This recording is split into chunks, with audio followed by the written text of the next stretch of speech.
So the way that I define human trafficking and the way that other 13th Amendment scholars would define human trafficking is a form of unfree labor.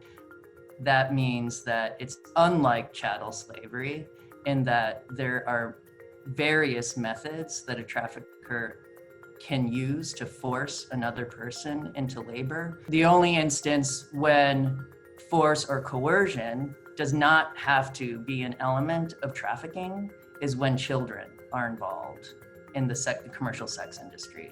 But children who are forced to work in non-sex industries would still have to prove force, fraud, or coercion. Generally, individuals who are trafficked suffer from the subordinating effects of racism, poverty, sexism, child abuse.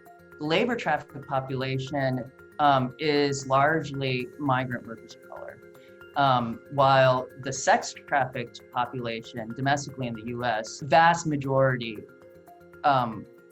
Black and brown girls of color. So internationally, human trafficking affects every country, whether the country is sort of a first world country or a country in the global south. A country that exercises more power and capital, they're generally the destination countries. And they have the population in their countries that are in positions of power to perpetrate human trafficking violations. So our law on the books, the federal law, I'm in California, our state law is pretty strong in terms of the populations that the law seeks to protect.